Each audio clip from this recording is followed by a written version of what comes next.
Apa-apaan? Apa sih itu?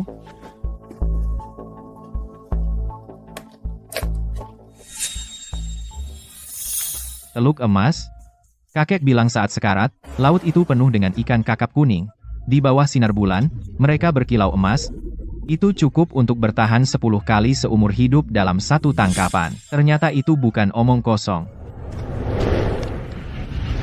3 tahun ini bekerja di laut bersama Paman Arthur, aku bekerja keras. Dia pura-pura tidak tahu soal bagi hasil. Besok acara makan malam keluarga tahunan, aku akan bicarakan peta ini dengannya.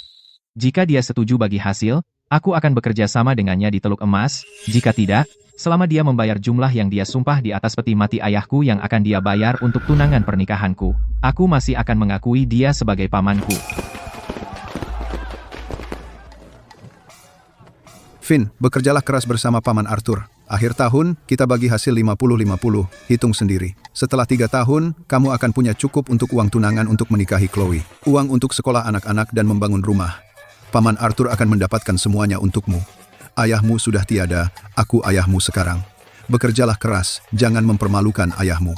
Bersulang, bersulang, bersulang. Paman Arthur, biarkan aku bersulang untukmu. Terima kasih telah menampungku tahun ini. Aku punya makanan di meja. Paman Arthur, sebelum kita berlayar di awal tahun, kau sendiri yang bilang, kita akan bagi hasil 50-50 di akhir tahun. Uang tunangan untuk Chloe, biaya sekolah masa depan anak-anak, kau hitung semuanya untukku. Jadi, bukankah sudah waktunya untuk menyelesaikan perhitungan? Bagi hasil 50-50, kamu sudah di kapal 3 tahun. Aku menanggung makanan, minuman, dan semuanya. Mengajarimu membaca angin, melihat arus, dan menangkap ikan. Seharusnya aku meminta biaya kursus, tapi aku tidak. Dan sekarang kau minta uang padaku? Di tengah badai, aku memegang kemudi selama 3 hari 3 malam. Aku tidak pernah melepaskannya. Hari topan, lambung depan bocor, aku menyelam dan menambal kebocoran dengan taruhan nyawaku. Dan kau sebut itu belajar pekerjaan? Kapal itu milikku, tangkapannya milikku. Kamu hanya membantu memuat dan menjaga. Jika kapal terbalik, kau akan pergi tanpa cedera. Aku akan kehilangan segalanya. Kau pikir hidupmu yang tidak berharga setara dengan setengah bagianku? Ayahmu, dulu di kapal, tidak pernah berani membuat tuntutan seperti itu. Kau bahkan lebih berani dari ayahmu. Baiklah, Paman Arthur benar. Lupakan dividennya. Tapi ada satu hal yang tidak bisa kau sangkal. Pada hari ayahku meninggal, kau berlutut di pemakamannya, dan bersumpah akan mencarikanku istri. Keluarga Chloe minta 2.000 untuk pertunangan. Demi mendiang ayahku, Tolong bayar.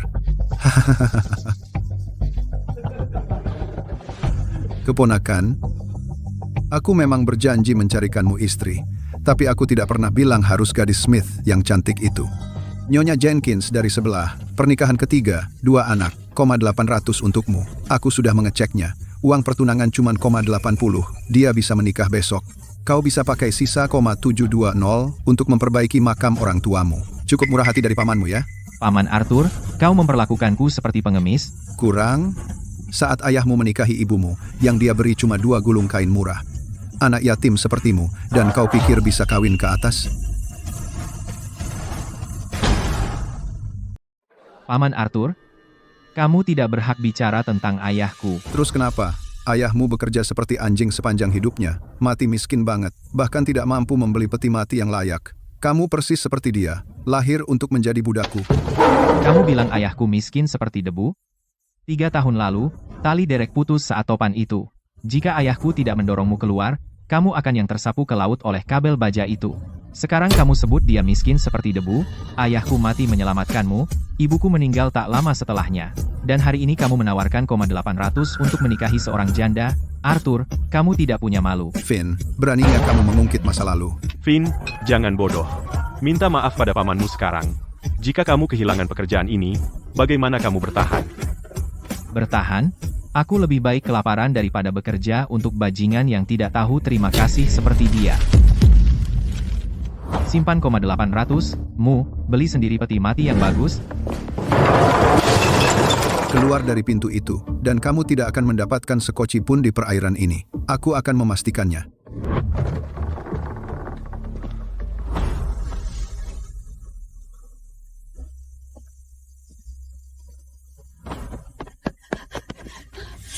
Finn, pergilah ke desa sebelah dekat keluarga Smith. Rex mengincar gadismu. Dia sudah mengirim mak comblang dengan uang lamaran.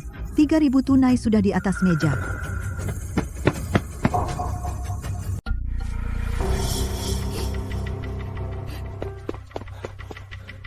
Tuan Smith, saya tidak bisa menerima uang ini. Kenyataan bahwa Anda bertengkar dengan Arthur telah menyebar ke seluruh desa. Anda bahkan tidak punya pekerjaan lagi. Bagaimana kau bisa menolak uang ini? Oh, jadi ini anak Miller. Dia tampan, itu aku akui. Sayangnya dia pecundang miskin.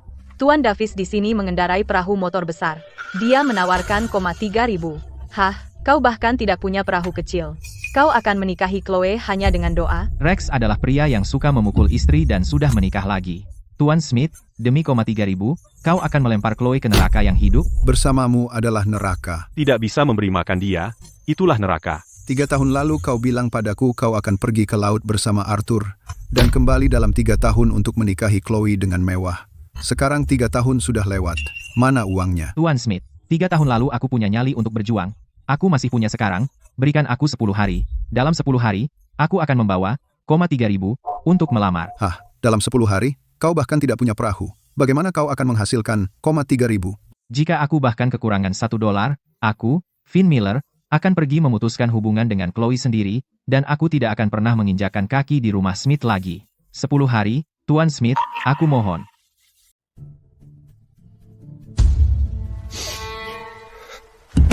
Pak Smith, anak Miller itu tumbuh di depan mata kita. Ayolah, beri dia kesempatan. Kita tahu dia luar dalam. Kesempatan? Apa? Kau akan meminjamkan dia, 3.000. Davis itu sudah di atas 50. Pak Smith, apa kau akan menikahkan putrimu atau menjualnya? Ayah, aku lebih baik mati daripada menikah dengan keluarga Davis. Pak Tua, sedikit menurunlah. Menurun? Aku sudah menurun selama 3 tahun. Miller, kuberi kau 10 hari terakhir. Jika kau tidak bisa mengumpulkan 3.000 untuk pertunangan dalam 10 hari, Chloe akan menikah dengan Chloe. Jika kau datang lagi membuat masalah, jangan salahkan aku karena tidak ramah tetangga.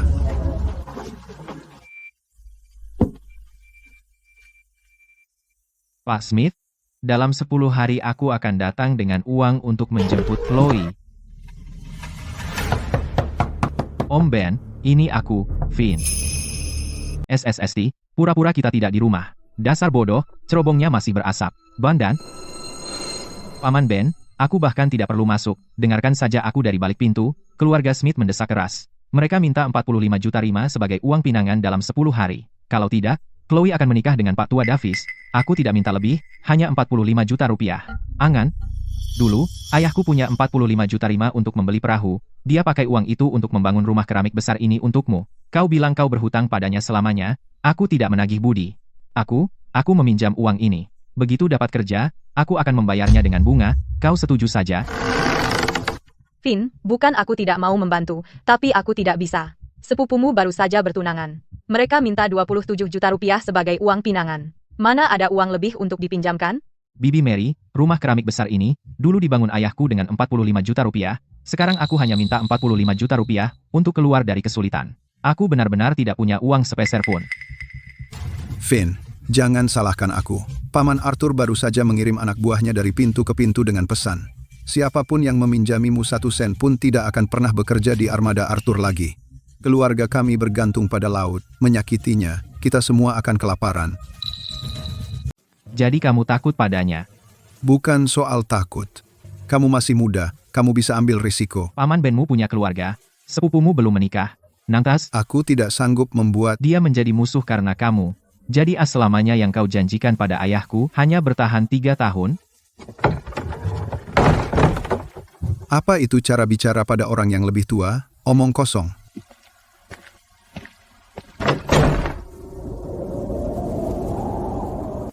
Kalau seseorang miskin, bahkan mengetuk pintu pun salah.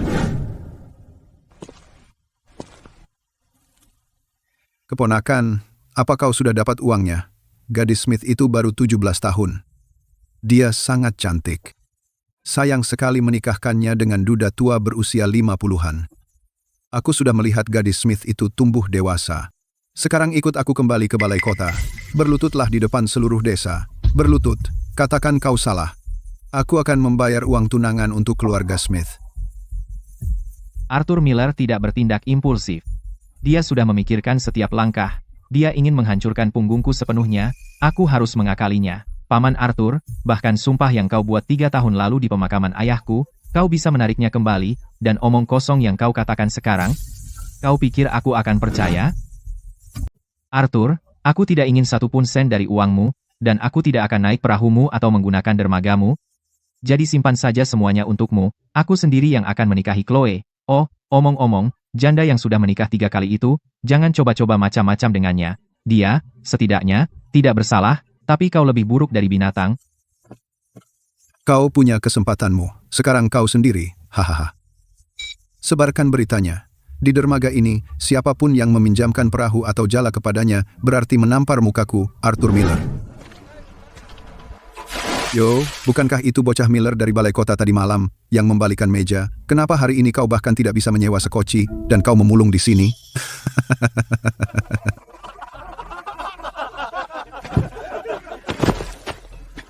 Tuan Miller telah berbicara. Bahkan sepotong papan pun dari seluruh dermaga tidak boleh dipinjamkan padamu. Ember air ikan ini adalah hadiah untukmu, agar kau kuat. Jangan sampai 10 hari lagi, saat Chloe menikah, kau bahkan tidak punya tenaga untuk memberi kado pernikahan. Arthur melempar tulang, dan kau mengibas-ngibaskan ekormu dengan semangat. Siapa yang kau panggil anjing? Siapapun yang menghalangi jalanku adalah anjing. Masih pikir kamu bos muda yang berlayar dengan Tuan Miller, bahkan tidak bisa mengumpulkan 3.000 untuk pertunangan, dan kamu masih sok kuat? Aku tidak bisa mengumpulkan 3.000, tapi untuk menutup mulutmu itu, 1 pukulan sudah cukup. Ayolah, kenapa buang waktu pada pecundang miskin? Aku tidak bisa menyentuhnya. Jika aku menghajarnya, aku harus bayar. Chloe tidak akan menungguku 10 hari. Ember air ini hari ini, aku, Finn Miller, tidak akan melupakannya. Saat aku kembali dari laut, aku akan membayarmu kembali dengan bunganya. Kembali dari laut, kamu mau berenang ke sana, brengsek? Teman-teman, siapkan hadiah pernikahan kalian. Beberapa hari lagi kita akan minum di pernikahan Pak Tua Davis dan resepsi pernikahan Chloe. Dengan postur Rex, seperti banteng tua pada anak sapi muda, 3 kali dan dia habis.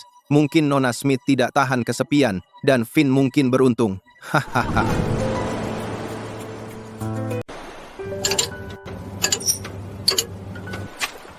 Brody, kamu sedang memperbaiki perahu?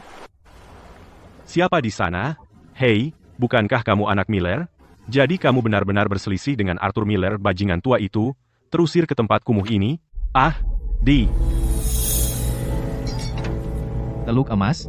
Laut mati yang seharusnya penuh dengan ikan kuning. Dari mana kamu dapatkan ini? Kakekku mewariskannya padaku. Kakek, sebelum pergi, terus menggumamkan teluk emas berulang-ulang. Kupikir dia hanya mengigau. Beberapa hari yang lalu, saat membereskan barang-barang lama, peta ini jatuh dari kompartemen tersembunyi di lemari atas. Benda ini pasti harta karun. Tapi kamu datang ke orang yang salah. Perahu rongsokanku bahkan tidak bisa meninggalkan pantai. Apalagi pergi ke Teluk Emas dan kembali hidup-hidup. Pergi ke paman Arthurmu. Armada Arthur sangat perkasa. Pergi ke dia memotong semua pekerjaanku di dermaga, dan memaksa wanitaku menikah dengan seorang duda tua. Brody, kamu lupa bagaimana dia mengusirmu ke tempat ini dulu? Aku akan bertanya sekali lagi. Apakah kamu mencuri dan menjual solar dari gudang? Omong kosong. Aku bahkan tidak punya kunci gudang. Kamu jelas mencoba menipuku dari upah 6 bulan. Aku bilang kamu mencurinya. Kamu mencurinya. Di dermaga ini, kata-kataku adalah hukum. Buka matamu dan lihat dengan jelas. Inilah yang terjadi saat tanganmu panjang. Mulai sekarang, Brody keluar dari kru. Kapal manapun yang berani mempekerjakannya, aku akan menghancurkan mata pencaharian mereka.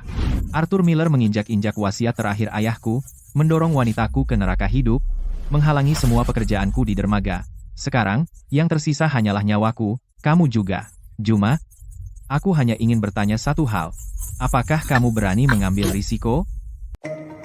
Aku hanya seorang lajang. Mati di laut bukan kerugian. Aku ikut untuk balas dendam. Arthur tidak akan senang. Itu yang akan membuatku senang. Perahu jelek ini tidak banyak berguna, Tapi bisa menghadapi ombak. Finn, kita berangkat lusa.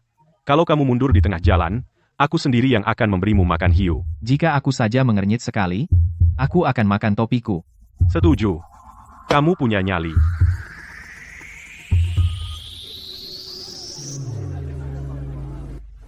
semua sudah diisi penuh solar dan air tawar. Bos Miller, kau akan membawa kapal rongsokan ini ke laut? Haha, Aku sudah bekerja di dermaga ini setengah umurku. Tidak pernah melihat siapapun kembali hidup dengan kayu busuk seperti itu. Kapal itu akan hancur sebelum kau mencapai karang. Terserah. Dia perlu mengeluarkan $3.000 untuk uang mas kawin untuk menikahi seorang gadis. Dan dia buru-buru pergi mendulang emas. Dia lebih beruntung dari kita. Haha, hey, Brody, Perahu jelekmu bahkan tidak seharga 1 drum solar. buat apa kau ikut? Karena aku memang mau. Bukan urusanmu. Aku khawatir kau tidak akan kembali, dan tidak akan ada yang mengambil jenazahmu. Jangan khawatir. Sebelum aku binasa, akan kujahit mulutmu itu.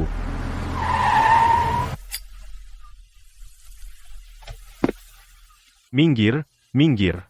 Tuan Miller datang.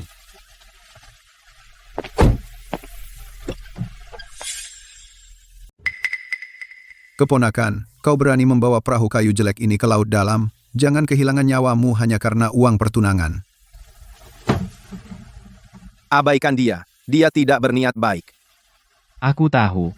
Tapi laut bukan milikku. Jika kau ingin pergi silahkan. Tapi angin dan ombak tidak kenal ampun. Menderita sedikit saat kau muda itu bukan hal buruk. Jika kau tidak berhasil, kembalilah dan beritahu Paman Arthur. Akan selalu ada makanan untukmu di dermaga. Selalu ada sesuatu. Apa yang Mr. Miller lakukan? Kemarin dia membanting meja. Hari ini dia mengantarnya pergi. Jadi Finn benar-benar akan melaut dengan kapal rongsokan itu? Dia seperti ingin mati. Apakah rubah tua itu berubah pikiran? Dia datang untuk mengantarmu pergi. Kau mengerti? Dia hanya pura-pura di depan dermaga. Pura-pura apa? Jika aku mati di laut, itu salahku sendiri. Jika aku kembali hidup, itu karena Paman Arthur cukup murah hati untuk tidak memotong sumber penghidupanku. Dia terlihat baik dalam kedua kasus. Hati bajingan tua itu lebih hitam dari tinta cumi. Ayo, ambil 2 tong air tawar lagi.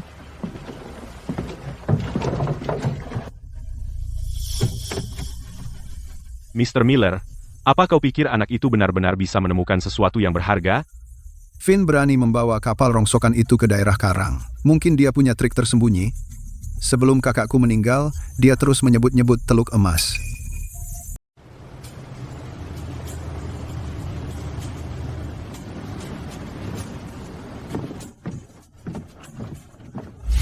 Saluran utama penuh dengan mata-mata Arthur. Kalau kita lewat situ, kita jadi sasaran empuk. Kita harus ambil jalur ini.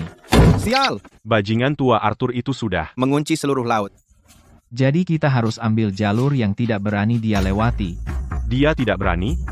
Finn, Kamu benar-benar mau mempertaruhkan nyawa untuk ini? Setelah melewati Lion Reef, belok 15 derajat ke tenggara. Ikuti tepi karang. apakah kakekmu mabuk saat menggambar peta ini? Ikuti tepi karang. Tahun lalu, kapal baja 700 ton milik Arthur hampir hancur di sini. Jika kita bawa kapal kayu tua ini ke sana, 1 ombak silang, dan itu akan hancur berkeping-keping. Aku sudah tidak punya apa-apa lagi yang bisa hilang. Cuacanya mulai berubah. Barometernya turun terlalu cepat. Badai akan datang kapan saja. Seberapa jauh lagi ke Black Tide Reef? Dengan kecepatan kita saat ini, 4 jam. Bisakah kita sampai sebelum badai? Ragu-ragu. Brody, Takut? Sama sekali tidak. Aku hanya kesal soal solar.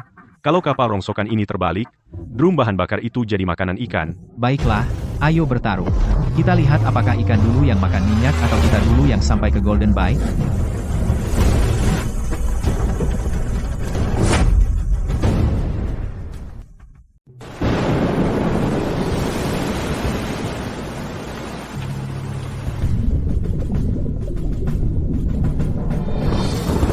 Arus bawah di sisi kiri haluan. Aku lihat, tetap stabil. Kita melenceng dari jalur, terdorong 8 derajat ke barat oleh arus bawah. Pada tingkat hanyutan ini, kita akan menghantam karang pasang hitam dalam 20 menit. Tidak bisa ke barat. Barat berarti karang, tenggara berarti masuk ke ombak besar. Lunas kapal tua ini tidak bisa terkena hantaman langsung.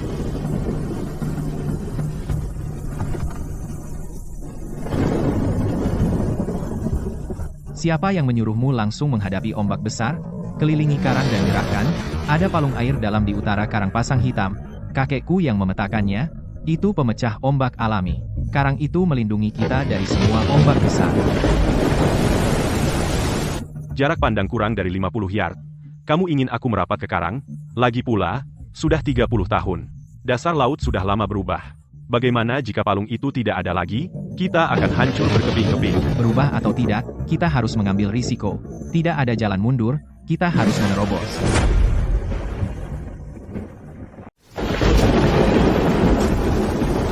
Dua pilihan.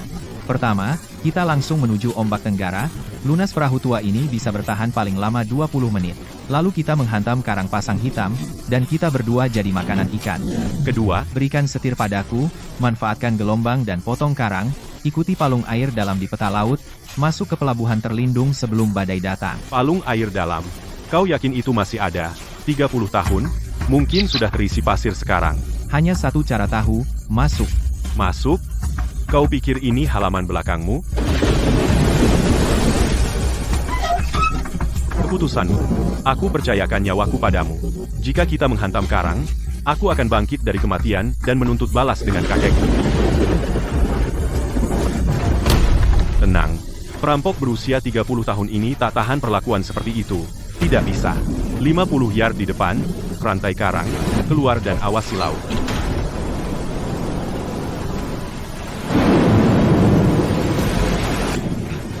Tidak bagus.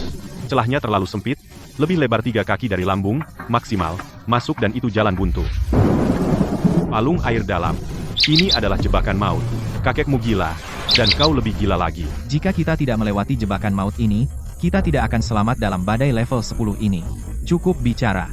Kemari lihat peta laut. Melewati karang-karang tersembunyi ini, airnya dalam. Tapi peta ini sudah berusia 30 tahun. Arus telah Medan mengubah. bawah air sejak lama. Bawa timah penduga kehaluan, laporkan kedalaman setiap 30 detik.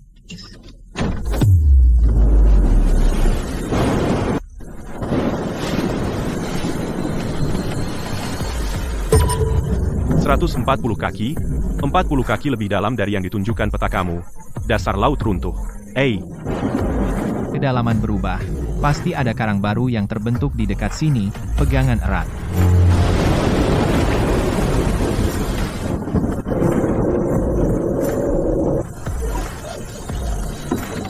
Berapa lama lagi melewati tempat sialan ini? Hanya 3 menit lagi. Ada jurang curam di depan. Saat kita melewatinya, haluan akan membanting ke laut, pegangan erat dan jangan lepas. Pin, persetan kau.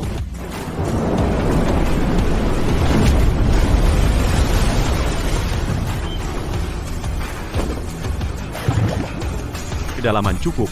Kita keluar dari zona karang. Kemana selanjutnya? Timur. 15 mil laut ke timur, Ada 2 pulau tanpa nama. Di antara keduanya adalah Pocket Bay. perlindungan alami, 15 mil laut. Ombaknya setinggi 20 kaki setidaknya. Perahu kayu jelek ini lunasnya tidak bisa menanganinya. harus bisa menanganinya.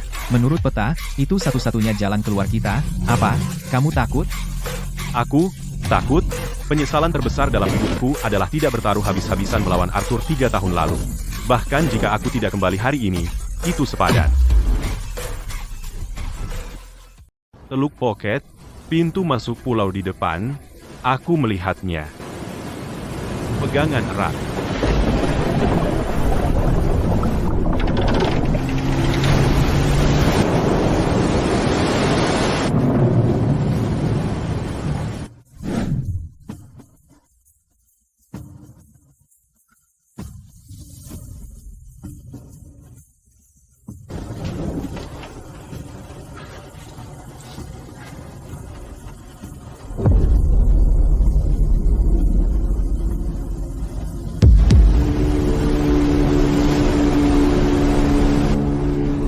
Arthur, bagaimana dia bisa mengikuti kita?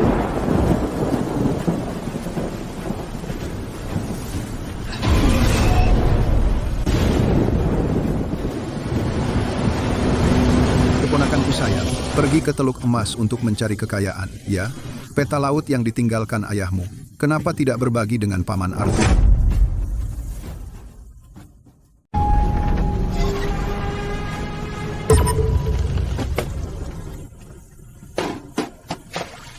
Mereka pergi ke dermaga beberapa hari yang lalu. Itu bukan sekadar pamer. Mereka memasang alat pelacak sialan di bawah perahuku. Setelah kita meninggalkan pelabuhan, rute kita tepat di bawah hidungnya, melewati karang singa. Jika kau tidak mengambil jalur utama, kau akan menabrak karang tersembunyi. Dia bisa menghadang kita dengan mata tertutup. Paman Arthur, kukira kau hebat. Jadi kenapa kau masih tertinggal di belakangku? Teluk emas mungkin ada, atau mungkin tidak. Tapi kenapa aku harus membawamu ke sana? Lihatlah barang rongsokan yang kau sebut perahu ini. Apa perahumu sekokoh mulutmu? Perahumu tidak bisa menahan tabrakan. Pimpin jalannya dengan baik, dan aku pasti akan meninggalkanmu sedikit sisa. Tidak ada jalan keluar. 3 perahu baja Arthur. 10 kali lipat tonase kita. Dan kita pasti tidak bisa membawanya ke Teluk Emas. Begitu dia mendapatkan koordinatnya, kita habis. Apalagi, 3 kapal baja seberat 700 ton telah menghalangi jalan. Persetan, Menyusurlah melewati Karang Pasang Hitam. Karang Pasang Hitam, pusaran air di sana bahkan bisa merobek kapal baja. Ini memang nekat, tapi lebih baik daripada tidak mencoba sama sekali. Arthur mau ikut, kuberanikan dia tidak berani. keponakan, sudah mengambil keputusan? Kapalku luas. Kau semua bisa ikut denganku. Tuan Miller, Jangan memaksa, hahaha. Pegangan erat. Aku mempertaruhkan nyawaku untuk melakukan aksi gila ini bersamamu.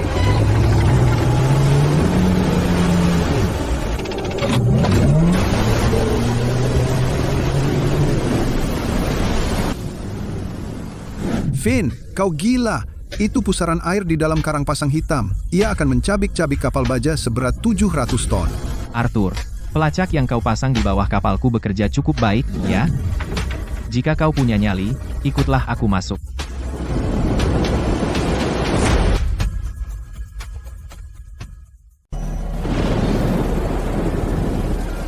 Pak Miller, apakah kita akan mengejar mereka? Enyah, kita akan jadi makanan ikan.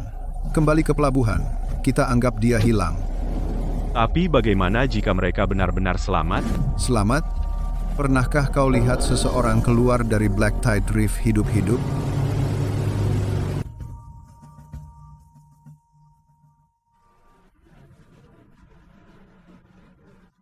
Pak Miller, ku dengar perahu Finn menuju ke arah Black Tide Reef.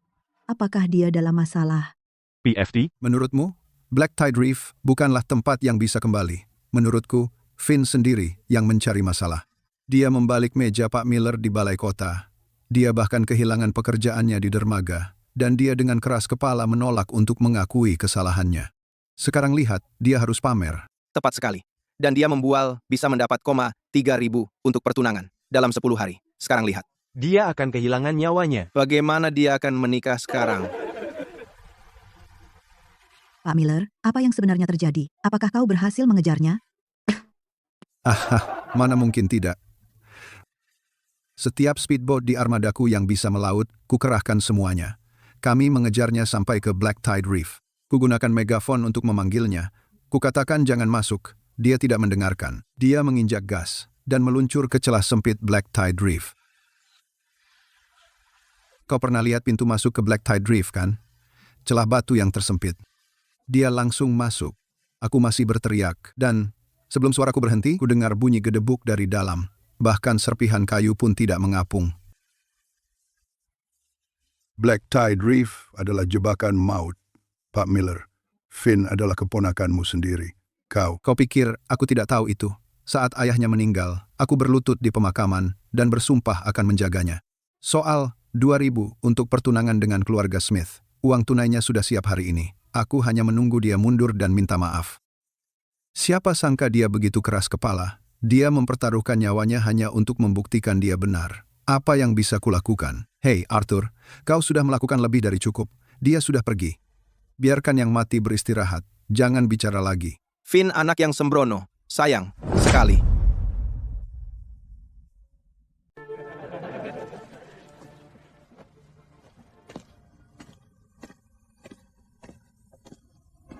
Kamu benar. Dia yang minta. Tapi aku berharap dia tidak punya harga diri sialan itu. Setidaknya dia akan hidup. Besok aku akan mengirim orang untuk mencari pinggiran Black Tide Reef. Semoga kita akan menemukannya. Jika tidak, Setidaknya itu akan memberikan saudaraku yang sudah meninggal dan istri saudaraku sedikit kelegaan.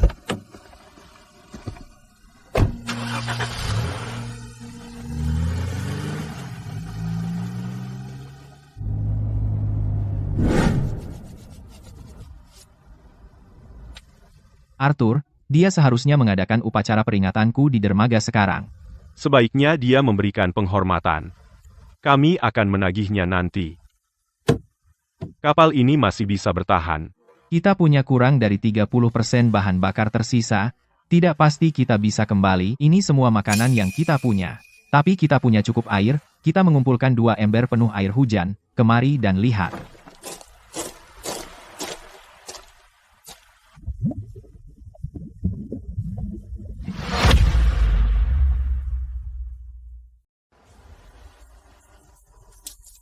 Itu abalon. Lihat, Jaring mereka dengan ini, atau perangkap kepiting, di pos perdagangan dermaga, berapa per pon? kering, lebih dari $100. Jadi maksudmu? Hahaha. Arthur pikir kita mati, dia tidak berani masuk ke sini. Di bawah karang pasang hitam ini, semua abalon liar besar bersembunyi di celah tersembunyi ini, tidak ada yang menyentuh mereka selama bertahun-tahun. Dia menyebut kita orang mati. Kalau begitu, ayo kembali hidup-hidup dan tunjukkan padanya. Bukan hanya hidup, tapi penuh muatan.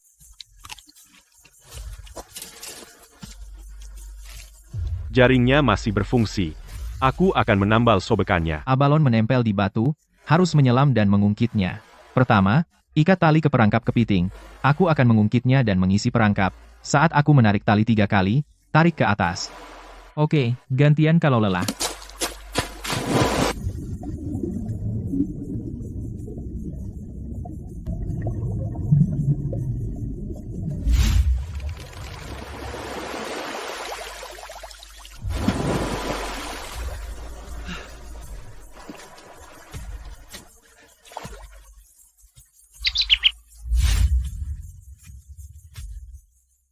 Harga kering untuk barang-barang ini di dermaga lebih dari $100 per pon. Kita baru saja dapat jackpot. Berhenti menghitung uang. Angkut dulu yang bisa, nanti kita bereskan. Aku capek. Giliranmu. Oke. Begitu banyak abalon. Aku belum pernah menangkap sebanyak ini seumur hidup, apalagi melihatnya. Bahkan ada yang lebih tebal di dalam teluk. Kita bahkan belum mengisi setengah dari belasan keramba ini. Tempat ini belum disentuh setidaknya 10 tahun. Orang-orang Arthur takut setengah mati sama Black Tide Reef. Mereka sudah takut selama 10 tahun. Semua abalon dari 10 tahun itu bisa kita ambil. Hah, dia takut sama karangnya. Tapi kita punya peta, kita bisa ikuti palung air dalam dan masuk. Setelah kita melewati jalur ini, itu zona larangan Arthur Miller. Brody. Berapa banyak di dermaga? Puluhan, menurutku. Kru kapal, kru jaring, kuli angkut. Ada apa? Belasan keramba abalon ini. Cukup untuk menunjukkan kepada puluhan orang satu hal. Hal apa? Kamu tidak bisa percaya apa yang Arthur katakan?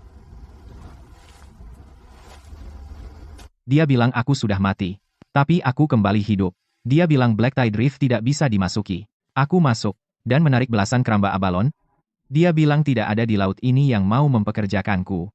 Setelah perahuku merapat, dan aku menjual hasil tangkapan, dia yang membuat aturan di dermaga. Kali ini aku akan kembali dan aku akan melanggar semuanya satu persatu. Kamu tidak hanya menarik abalon. Kamu menampar muka Arthur. Dia sendiri yang menyebabkan. Aku hanya memastikan semua orang melihatnya dipermalukan. Brody, aku berenang sedikit lebih jauh sambil mencongkel abalon di bawah sana. Lihat sesuatu? Ada bangkai kapal di parit pantai, haluannya sebagian besar hancur. Tapi ada tanda di tiang kapal, tanda yang sama seperti di peta perkamen kakekku. Kapal kakekmu? Karang pasang hitam adalah pintu masuk ke Teluk Emas. Kakekku bilang bahwa apa yang tenggelam di laut itu cukup untuk menghidupi keluarga Miller selama 10 generasi.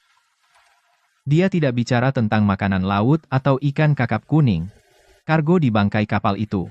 Dia tidak berhasil mengirimnya saat itu.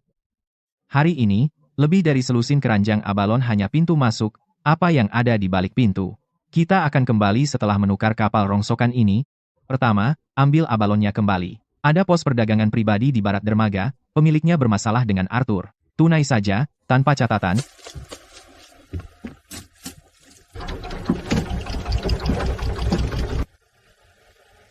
Air surut membuka jalur. Ayo pergi.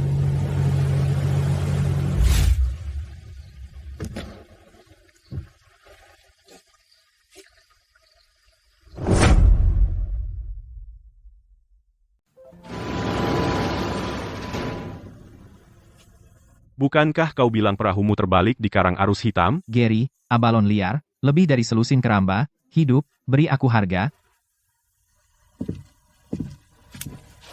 Finn, buka semua pintu penyimpanan dingin, keluarkan timbangan, cepat.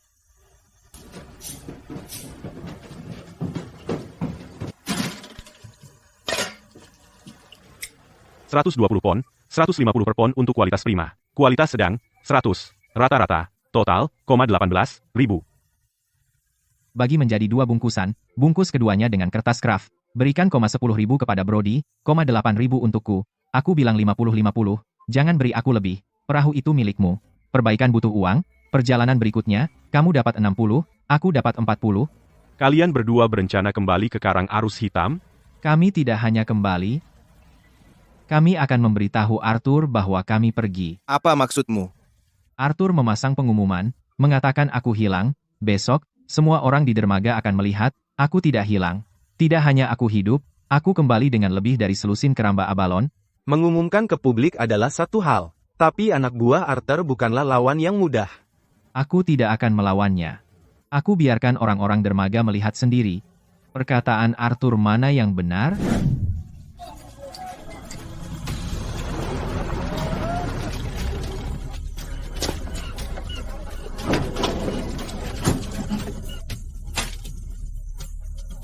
Finn, kau tidak. Aku kembali.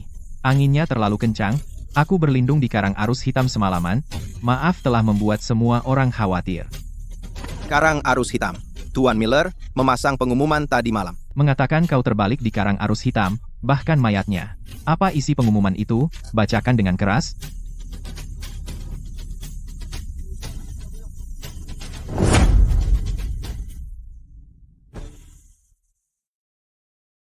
Tertulis, kamu berlayar dengan perahumu langsung ke karang pasang hitam. Seluruh armada berusaha keras menyelamatkanmu. Mereka tidak bisa mengejar. Perahu kehilangan kontak setelah memasuki celah sempit. Dia menulis itu, dia mengejarku dengan 3 perahu cepat. Dia memaksaku sampai ke mulut karang pasang hitam. Arthur mengejarmu? Bukankah dia bilang, kamu masuk ke karang pasang hitam sendirian? Dia bilang aku gila, berlayar ke karang pasang hitam sendirian. Pengumuman ini di sini. Arthur Miller sendiri yang mencap dan memasangnya kemarin. Dia bilang perahu kehilangan kontak setelah memasuki celah sempit. Tapi aku berdiri di sini hari ini. Aku hidup dan perahunya juga. Dia bilang kemarin di dermaga dia berteriak sekuat tenaga, menyuruhku jangan masuk. Aku tidak mendengarkan. Tapi dia tidak menyebut bahwa dia mengepung perahu kayu lamaku dengan 3 perahu baja. Kalau aku tidak masuk ke karang pasang hitam, perahunya akan menabrak dan menenggelamkanku.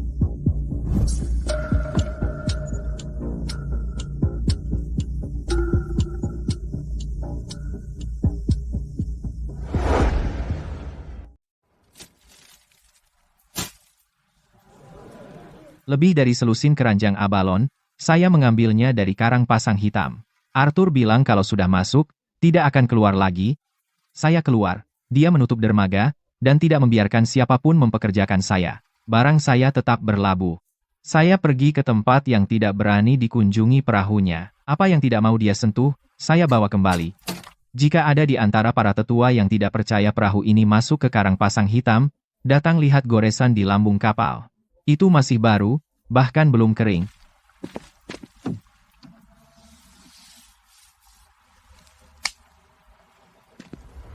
Keponakan, kau kembali hidup. Aku sangat senang. Tapi kau bicara omong kosong di sini. Aku harus memberitahumu 1-2 hal. Kemarin, kau sendiri mendorong tuas gas sampai penuh dan menabrak karang pasang hitam. Aku pakai pengeras suara untuk menyuruhmu berhenti. Semua orang di dermaga mendengarnya. Apa yang kau teriakkan? Kau berteriak, apa perahumu cukup tangguh? Pak Miller? Apa kabar?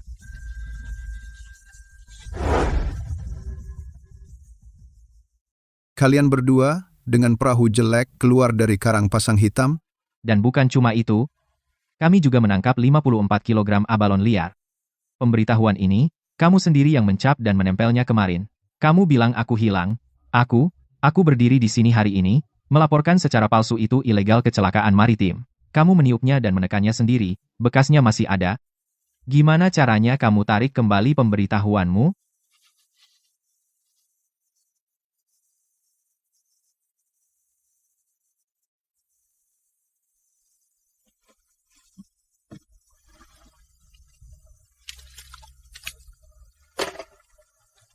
Barang hari ini hanya tunai, kalau mau beli, temui Gary.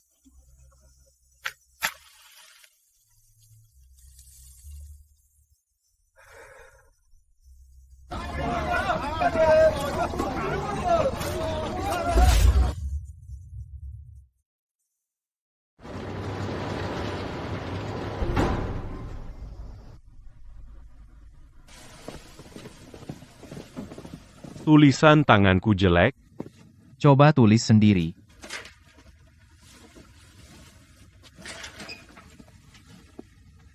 Apa yang kamu lakukan di sini? Aku membawakanmu jaring. Ibuku mau tahu apakah kamu akan datang makan malam nanti. Tentu. Apa yang Arthur lakukan? Pagi ini, 3 anak buahnya tidak datang. Kamu merekrut mereka? Aku tidak merekrut mereka. Mereka datang sendiri. Armada Arthur terlambat gaji 2 bulan. Aku bayar di hari yang sama. Mereka bisa menghitung.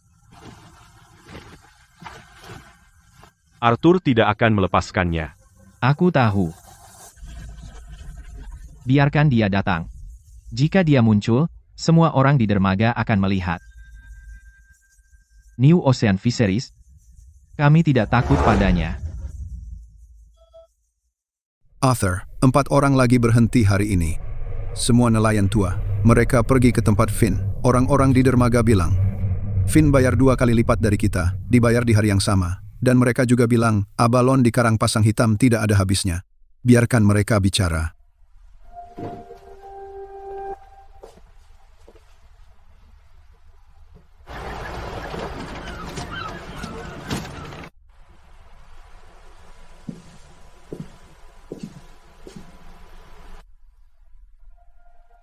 Pergi segel gudang itu. Atas dasar apa? Operasi tanpa izin. Tidak ada dokumen. Cukup itu?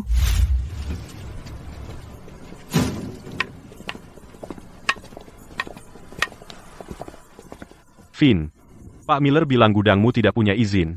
Beroperasi tanpa izin, ini disegel mulai hari ini. Aku akan dapatkan izin besok. Kamu tidak akan menyegel gudang ini hari ini. Kau bosnya. Monkey. Kau dikirim Pak Miller. Bukan urusanmu. Bukan urusanku. Tapi kalau kau tutup gudang ini, besok tidak ada abalon di dermaga. Aku baru pesan 10 pon dari Paul. Kau juga mau? Baik. Finn, tunggu saja.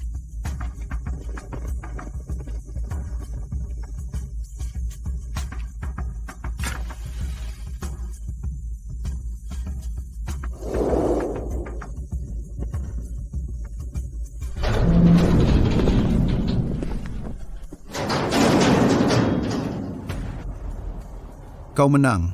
Pemberitahuan Syah Bandar sudah ditempel.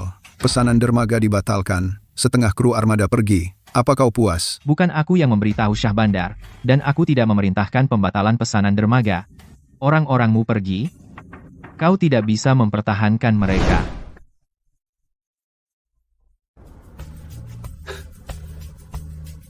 Baiklah. Laut ini milikmu. Aku tidak mau lautmu.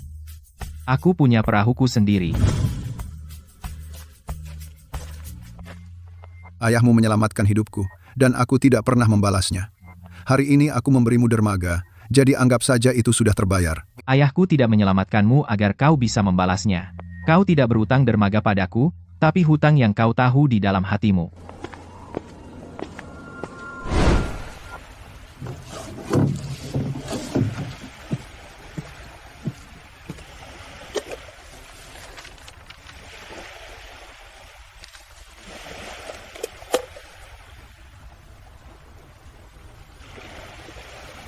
Simpan saja di laci untukku.